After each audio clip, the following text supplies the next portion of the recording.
78편 1절부터 11절까지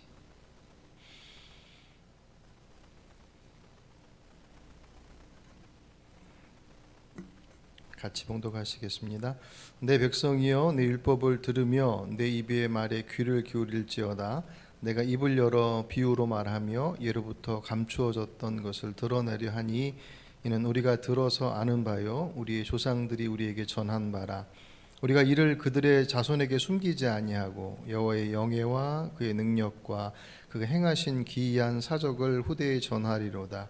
여호와께서 증거를 야곱에게 세우시며 법도를 이스라엘에게 정하시고 우리 조상들에게 명령하사 그들의 자손에게 알리려 하셨으니 이는 그들로 후대 곧 태어날 자손에게 이를 알게 하고 그들은 일어나 그들의 자손에게 일러서 그들로 그들의 소망을 하나님께 두며 하나님께서 행하신 일을 잊지 아니하고 오직 그의 계명을 지켜서 그들의 조상들 곧 완고하고 패역하여 그들의 마음이 정직하지 못하며 그 심령이 하나님께 충성하지 아니하는 세대와 같이 되지 아니하게 하려 하심이로다. 에브라임 자손은 무기를 갖추며 활을 가졌으나 전쟁의 날에 물러갔도다.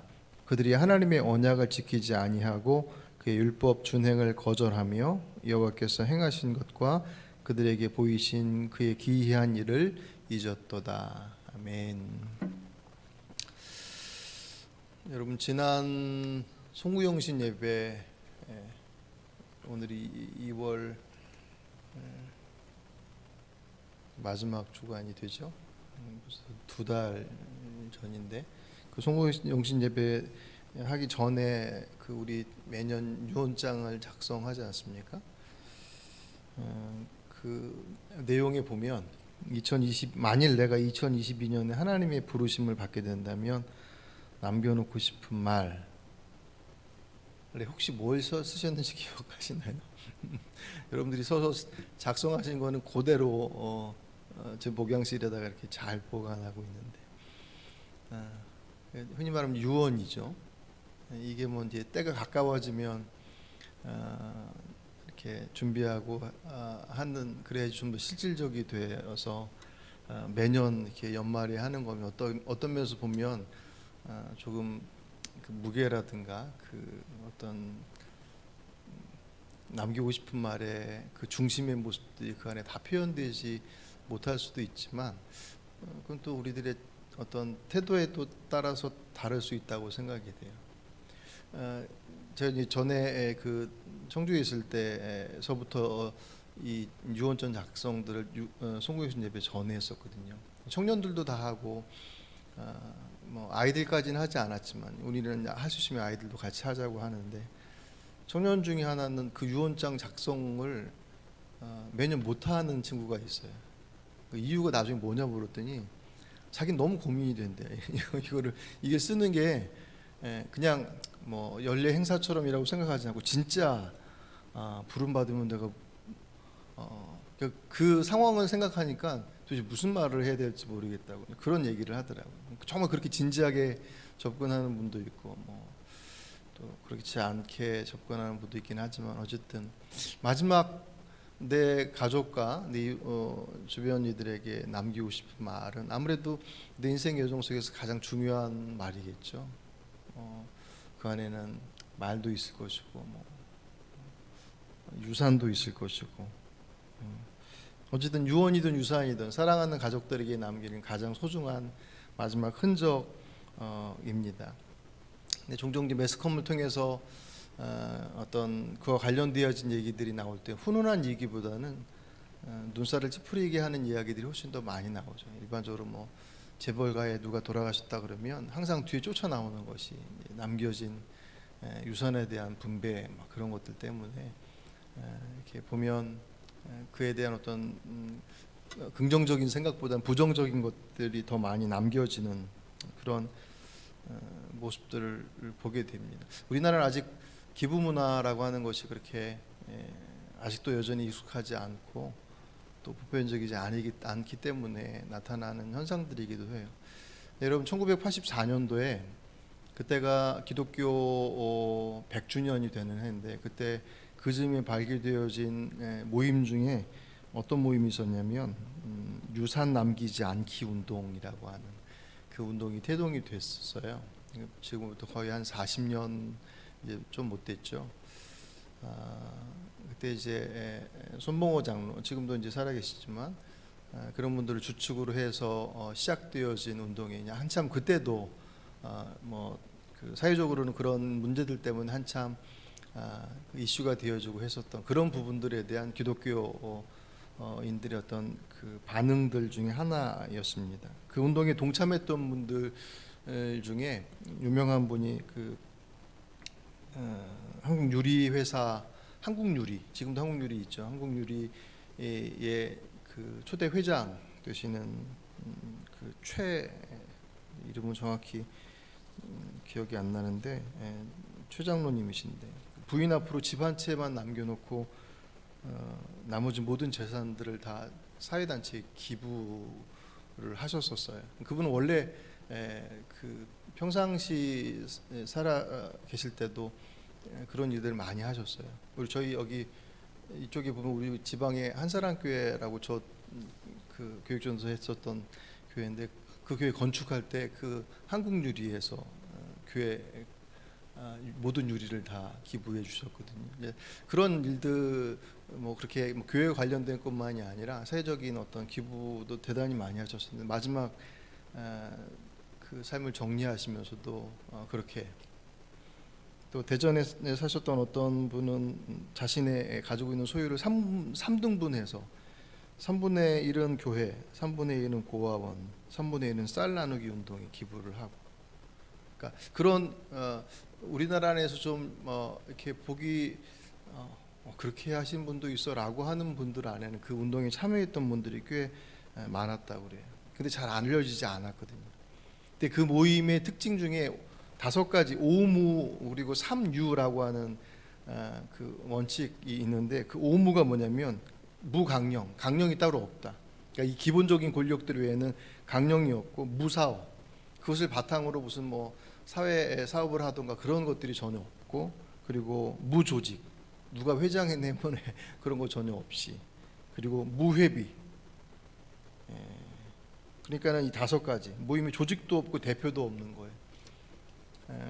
그리고 무홍보, 홍보를 하지 않는. 그러니까 아름아름 알고 있는, 그 안에는 이제 사업가들도 많이 있고, 그래서 지인들에게 그것들을 소개해서 같이 동참할 만한 사람들에게만 소개를 하고 그렇게 하는. 그래서 철저히 개인의 신앙의 고백 속에서 이루어지는 것이기 때문에 회원 명단도 공개하지 않는. 3가지 3유 지침은 죽음을 예비해서 해가 바뀔 때마다 유언장을 새로 쓴다. 2번째는 유족 남겨진 가족들이 남에게 폐를 끼치지 않고 살 수 있을 정도의 유산을 3분의 1 이하로 남긴다. 그리고 나머지는 사회로 환원한다. 3번째가 이 운동이 누룩처럼 소리 없이 번지도록 이웃과 친지에게 권한다. 이 5가지 오무와 3유 이 지침을 제외하고는 다른 어떤 것들이 없다. 그래서 아마 지금도 소리 소문 없이 아마 전해지고 있을 것입니다. 모두가 기독교인들이었고 기독교적 가치관 속에서 행하는 그런 어떤 흔적들이죠. 그렇게 본다면 오늘 본문은 그런 가치관이 태동하게 된 뿌리에 대한 부분들을 담고 있습니다. 오늘 78장 1절부터 시편 78장 1절부터 11절까지 꽤 길어요. 78장이 다음 주 월요일까지 본문이 이어지는데, 오늘 3절과 4절 말씀 보시면 이는 우리가 들어서 아는 바요 우리 조상들이 우리에게 전한 바라. 우리가 이를 그들이 자손에게 숨기지 아니하고 여호와의 영예와 그의 능력과 그의 행하신 기이한 사적을 후대에 전하리로다. 그래서 그들의 후손들에게 남겨야 할 것들에 대한 것을 얘기를 하고 있습니다. 그것은 어떤 법칙이나 원칙 그런 부분들이 아니라, 또 그리고 우리가 사실 처음 듣는 것이 아닌 어떤 면에서 좀 가장 기본적이고 당연한 것으로 여겨지는. 근데 이 78편 안에서는 왜 그렇게 해야 하는지에 대한 이유들을 이스라엘의 역사 속에서 나타나는 것들을 예로 들어서 설명을 하고 있어요. 그런 면에서 5절부터 8절의 내용은 하나님께서 그 율법을 주신 목적, 그리고 그것을 왜 전해야 하는지에 대한 것들을 밝히고 있습니다. 잠깐 보시면 5절에 여호와께서 증거를 야곱에게 세우시며 법도를 이스라엘에게 정하시고 우리 조상들에게 명령하사 그들의 자손에게 알리라 하셨으니 그것이 이는 그들로 후대 곧 태어날 자손에게 이를 알게 하고 그들은 일어나 그들의 자손에게 일러서 그래서 후대에 계속 그 자손과 자손과 자손에게 그 말씀을 전하는데 그 이유가 뭐냐면 7절로 그들로 그들의 소망을 하나님께 두게 하기 위해서 그들의 인생에서 가장 중요한 이 땅에 그 자녀를 사랑하는 부모의 마음이야 뭐 동서고금을 막론하고 그 깊이야 뭐 다르지 않겠죠. 그것에 있어서 가장 소중한 것이 무엇이겠느냐라고 하는 것에 대한 기준들은 다르겠지만 하나님 믿고 있는 믿음의 사람들에게 있어서 가장 중요한 것은 그 자손들이 그들에게 무엇을 남길 것이냐라고 하는 그 어떤 것보다도 그들의 소망이 하나님 앞에 있음에 대한 것들을 남기는 것 그것이 가장 소중한 것이다. 그렇게 그로 인하여서 하나님께서 행하신 일을 잊지 아니하고 오직 그의 계명을 지켜서 그 하나님께서 그 삶의 소망이 되게 하는 데 있어서 가장 중요한 지침이 뭐냐면 그 말씀을 지키는 곳에 있다. 그렇지 않으면 8절 그들의 조상들 곧 완고하고 패역하여 그들의 마음이 정직하지 못하며 그 심령이 하나님께 충성하지 않은 세대와 같이 되지 아니하게 하려 하심이로다. 그런 면에서 이스라엘의 역사는 긍정적인 측면 속에서의 예보다는 부정적인 측면의 예에 아주 적절하다는 표현은 그렇지만 이스라엘의 역사가 불순종의 역사로 사실 가득 차 있지 않습니까? 10절과 11절의 내용이 그냥 그것을 통칭해서 설명해요. 그들이 하나님의 언약을 지키지 아니하고 그의 율법 준행을 거절하며 여호와께서 행하신 것과 그들에게 보이신 그의 기이한 일을 잊었도다. 그러니까 그분을 불신하고 그들에게 행하신 일을 잊었다. 불신과 망각이라고 하는 것이 그들의 삶을 통째로 그러니 그들의 삶 가운데 전달될 수 있는 것들이 아무것도 없는 것이죠. 근데 생각을 해봐요. 왜 그들이 그 말씀을 그렇게 지키려 하지 않았을까? 그러니까 말씀을 지킨다라고 하는 것은 결국은 주권의 문제거든요. 그분께서 내 삶에 있어서 주 되심에 대한 고백들이 선명하지 않으면 그 말씀 앞에 내 삶을 맞춘다라고 하는 것, 그 말씀 앞에 내 삶을 내어드린다라고 하는 것은 두려움이고 그것은 우리에게서 손해보는 일이며 어찌할 수 없는 그런 불안함 속에서 나의 삶을 내던지는 것과 다르지 않은 차라리 그렇게 하느니 내 손에 줄 수 있는 무언가를 쥐는 것 더 많은 것들을 소유하던 더 높은 자리에 있던 어쨌든 세상에서 보여주는 것들을 취하는 것이 훨씬 더 안정된다고 생각하는 생각을 갖게 될 수밖에 없겠죠. 그분에게 마음을 두지 않는 한 이 땅의 것에 이스라엘은 그런 면에 있어서 그 말씀을 준행하지 않았다라고 하는 것은 결국 주권의 문제 앞에 그들이 온전히 굴복하지 않았다라는 것이죠. 그래서 그 문제는 그들의 문제가 아니라 사실 우리의 문제이고 그들을 변화시키는 것은 이적과 기적이 아닌 그 말씀 앞에서의 순종함으로부터 온다라고 하는 것을 이스라엘 역사가 분명하게 말씀해주고 있어요. 왜냐하면 그 인생이 그렇게 하나님께서 책임져 주시는 인생일 때 그들의 삶이 가장 온전함들을 이룰 수 있는 것이기 때문에 그것을 부정할 때는 아무리 온갖 기적을 보여주셔도 내가 주가 되어져 내가 중심이 되어져서 목격하고 경험하는 기적들은 결국 내 안에 내 욕심을 채우는 것의 그 이상도 그 이하도 아니더란 말이에요. 그래서 내일 말씀 보실 큐티 12절부터 뒷부분 33절까지 32절까지의 내용 34절인가까지 보시면 이스라엘의 역사가 출애굽의 역사로부터 쭉 기록해서 나오고 있습니다. 근데 그들이 그 출애굽의 역사들 속에서 우리가 알고 있는 것처럼 애굽에서의 10가지 재앙 그리고 홍해의 기적을 넘어서서 광야로 들어와서 반석이 깨어지면서 홍수 같은 그 반석이 깨지면서 먹을 물들이 마치 폭포수와 같이 쏟아져 나오는 그리고 만나와 메추라기와 특별히 이 78편의 12절부터 나와지는 내용들 속에서의 그 만나와 관련되어진 이야기들은 민수기 11장에 그 이야기의 배경들이 있어요.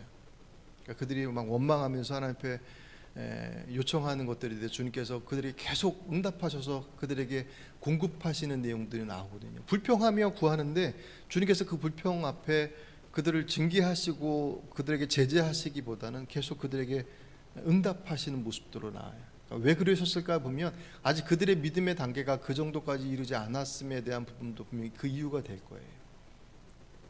그것은 그들의 공급도 되고 기회도 되어지지만 그 기회는 무한정 주어지지 않아요. 그래서 여러분 내일 보실 때 민수기 11장도 한번 참고해서 보십시오. 그 장면을 보시면 만나에 만족하지 못하고 오늘 우리가 11절 보셨죠? 18절 잠깐 보실까요? 78장 18절. 그들이 그들의 탐욕대로 음식을 구하여 그들의 심중에 하나님을 시험하였으며 19절. 그뿐 아니라 하나님을 대적하여 말하기를 하나님이 광야에서 식탁을 베푸실 수 있으랴. 20절. 보라 그가 반석을 쳐서 물을 내시니 시내가 넘쳤으나 그가 능히 떡도 주시며 자기 백성을 위하여 고기도 예비하시랴 하였도다. 하나님 앞에 도전하는 거예요. 반석을 깨서 물을 주시기는 했지만 그래서 그것이 시내가 넘쳐날 정도로 풍성했지만 그가 능히 떡도 주시며 고기도 예비하실 수 있겠는가라고 비아냥대듯이 그들이 주님의 일하심 앞에 도전하는 거예요. 그래서 하나님께서 그들에게 메추라기를 주시는 장면이 민수기 11장에 나오는데 그 메추라기를 주실 때 하나님께서 너희들이 한 달 동안 배 터지게 먹게 주겠다라고 주시는데 그때의 그 뉘앙스를 보시면 하나님이 단단히 벼르시고 계신. 그래서 메추라기가 동풍이 불어서 메추라기가 와서 그 지면을 새카맣게 덮었을 때 그들이 얼마나 많이 그것을 걷어들였는지 몰라요. 그 걷어들인 것을 먹을 때 하나님께서 징계로 임하셨다라고 하는 장면이 민수기에 기록되어져 있습니다. 그 장면을 얘기할 때 방금 읽었던 18절에 그들의 탐욕대로 구했다 그랬잖아요. 30절에 그러나 그들이 그들의 욕심을 버리지 아니하여 그들의 먹을 것이 아직 그들의 입에 있을 때에 하나님의 심판이 임했다가 31절부터 나옵니다. 곧 그 탐욕, 하나님의 기적도 그들의 탐욕을 만족시킬 수 없는. 왜냐하면 그 탐욕의 중심이 하나님께로부터 비껴나온 자신의 욕심, 욕망으로부터 나오는 것이기 때문에 기적은 우리를 변화시키지 못하죠.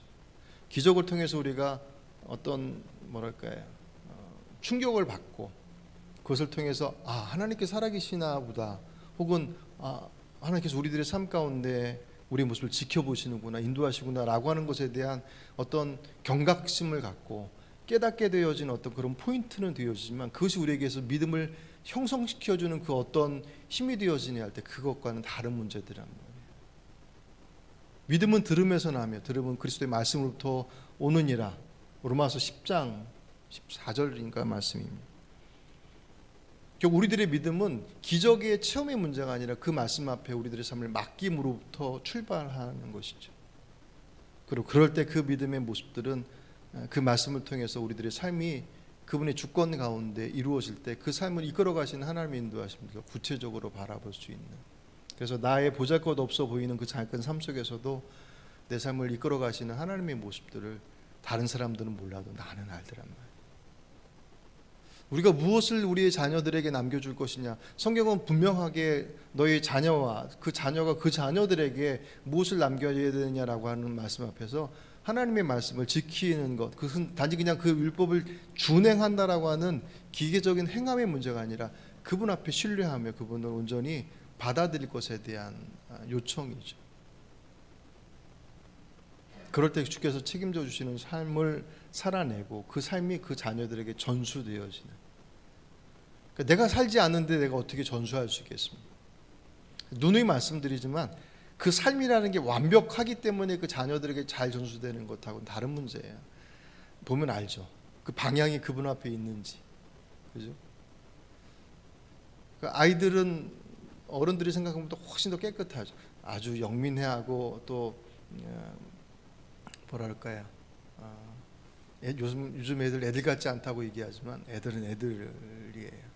가지고 있는 심령과 그 내용들은 사실 그 말씀 앞에 굴복하는 것이 어른들에 비해서 훨씬 더 선명하게 자신의 모습들을 맡겨드립니다.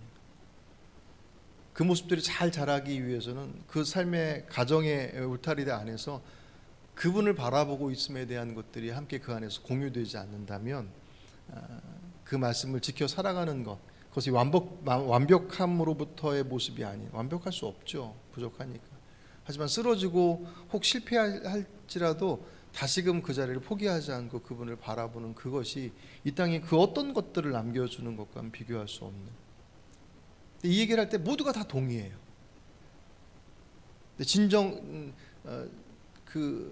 유언에 또 남겨야 될 것의 자리로 가면 정말 그것이 소중한 것으로서 남기는 일들을 이렇게 많이 보지 못해요.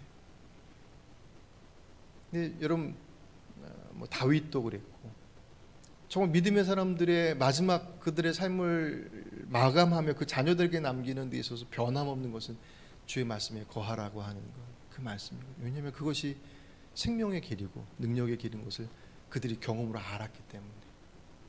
죄가 없어서도 아니고 완벽해서도 아닌 그 부족함들 속에서 여전히 동행하셨던 주님을 그들이 경험했기 때문에 그것이 살 길임을 그 자녀들에게, 앞으로 우리 다음 세대로 살아갈 우리의 자녀들의 삶은 우리가 살아왔던 시대보다 훨씬 더 영적으로 어려운 시대가 될 것은 틀림없는 사실이거든요. 그런 면에 있어서 시대는 좀 다르지만 디모데후서 1장에 보시면 바울이 디모데에게 편지를 쓰면서 그의 믿음에 대해서 그렇게 얘기하죠. 나는 그대 속에 있는 거짓 없는 믿음을 기억합니다. 바울이 디모데에 대해서 내 안에 있는 거짓 없는 믿음을 내가 안다. 그러면서 그 믿음은 먼저 그대의 외할머니 로이스와 어머니 유니게 속에 깃들여 있었는데 그것이 그대 속에도 깃들여 있음을 나는 확신합니다. 그러니까 바울이 보는 믿음, 디모데의 그 순수하고 정말 귀한 그 믿음은 그 개인으로부터 특별한 어떤 은사와 능력으로부터가 아니라 그의 외할머니로부터, 그의 어머니, 그리고 그에게 이른 믿음의 유산을 통해서 전수되어지고 전수되어진 결과인 것을 말씀하고 있습니다. 그들이 어떤 삶을 살았는지 모르지만 디모데를 통해서 그의 외할머니와 그의 어머니의 믿음이 어땠는지 짐작할 수 있는 부분들이죠. 그렇게 본다면 오늘 본문에서 78편에서의 이스라엘의 모습은 부정적인, 말씀 앞에 온전히 살아내지 못했던, 전수하지 못했던 그들의 모습이라면, 디모데는 성경 안에서 그 믿음의 전수가 잘 이루어진 가장 대표적인 가정입니다. 오늘 특별히 이 저녁 여러분들의 자녀를 위해서 이 시간 기도하시길 바랍니다. 뭐 늘 자녀를 위해서 기도하시겠지만 그들에게 남겨줘야 한, 반드시 남겨야 할 것은 그 어떤 이 땅의 것이 아닌 오직 그분의 말씀 앞에 그들의 삶을 맡기는 것, 그것이 얼마나 중요한지, 단지 그냥 유언으로 그렇게 잘 살아야 돼 라고 남기는 것으로서가 아닌 내 삶 속에서 그렇게 살아왔던 그 삶의 흔적들이 고스란히 그 유산으로 남겼을 때 내 자녀에게 무엇 하나 주지 못한다고 부끄러워할 것도 없고 아쉬울 것도 없습니다. 그것이 가장 소중한 것임을 먼저 우리 안에서 고백하고 그렇게 살아내고 그렇게 전할 수 있는 저와 여러분이 되고, 오늘 이 저녁 특별히 그것을 위해서 하나님, 저희들의 부족함들 속에서 연약함 속에 있지만 하나님 주의 말씀을 따라서 그런 믿음의 유산들을 잘 남기는 부모가 되기를 원합니다. 주님 도와주십시오. 우리 자녀들도 그런 믿음의 유산을 잘 받아서 그 자녀들에게 또 그 믿음의 전수를 할 수 있는 그런 믿음의 사람들을 세워주십시오. 그렇게 특별히 여러분들이 자녀를 위해서 기도하시고 그 자녀들을 신앙으로 잘 이끌어가는 교회 학교를 위해서도 함께 중보하면서 기도하셔서 오늘 이 저녁 특별히 주님 앞에 우리 아이들을 놓고 기도하시는 시간이 되시길 바랍니다.